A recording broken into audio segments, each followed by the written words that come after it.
Depois da chuvarada de ontem, hoje o tempo aqui em São Paulo, na capital e no estado de São Paulo como um todo, o tempo foi bem diferente. Camila Yunes com a previsão do tempo aqui nos nossos estúdios. Bem-vinda, boa noite. Oi, Thiago, boa noite para você, boa noite a todos que estão com a gente aqui no Jornal Jovem Pan. Já foi muito diferente, Thiago, a gente teve tempo nublado, ficou mais frio, mas não teve aquela chuvarada que a gente viu ontem. Inclusive, a previsão realmente se confirmou que a gente trouxe aqui no Jornal Jovem Pan.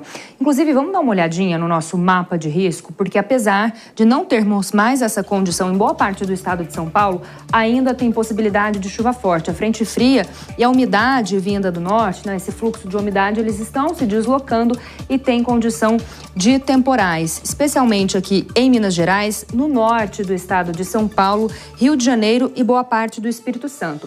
Essa umidade também percorre aqui boa parte do Centro-Oeste, Mato Grosso, Goiás e chega também no norte do país. Então tem alerta aqui para o Amazonas, Rondônia e também o Acre. Então, essa é uma chuva que pode ser mais volumosa, acompanhada de raios e de rajadas de vento.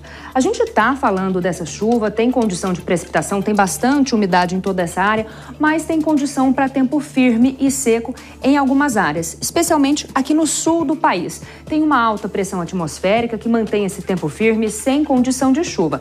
As únicas áreas aqui na região sul que podem ter chuvas isoladas são aqui no litoral de Santa Catarina e no litoral do Paraná. No resto, a gente tem tempo firme e seco e temperaturas baixas. Tem condição de geada para a Serra Gaúcha e também para a Serra Catarinense. Pode ter também uma chuva isolada desde o litoral da Bahia até o Rio Grande do Norte. E tem alerta de baixa umidade aqui para o interior nordestino. Mas vamos saber como ficam as temperaturas para amanhã, quarta-feira. Aqui em São Paulo, o dia amanhece com 12 graus e a máxima chega aos 17 graus. Tem condição de garoa aqui na capital paulista. Em Porto Alegre, mínima de 13 e a máxima chega a 19 graus, sem condição de chuva. Em Brasília, mínima de 18 e a máxima chega aos 26 graus e tem pancadas para a capital federal. Em Porto Alegre, mínima de 24 e máxima de Porto Velho, mínima de 24 e máxima de 32 graus e tem condição de chuva. Thiago.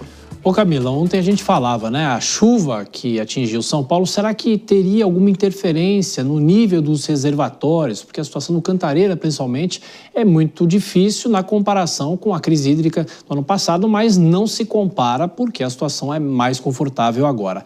Teve alguma interferência? Thiago, teve, mas pouquíssima.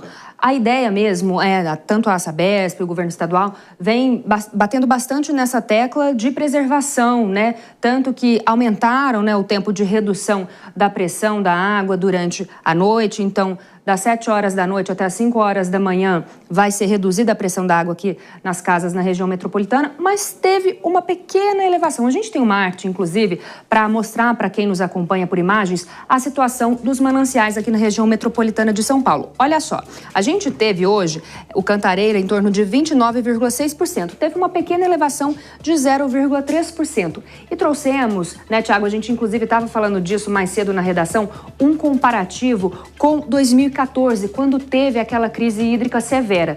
E aqui a gente já tinha situação de 10,8% nos reservatórios. Então é um cenário muito diferente do que a gente vê na crise hídrica. Olha só o Alto Tietê. A gente teve hoje 25,8%, também teve uma pequena elevação e em 2014, 12,4%.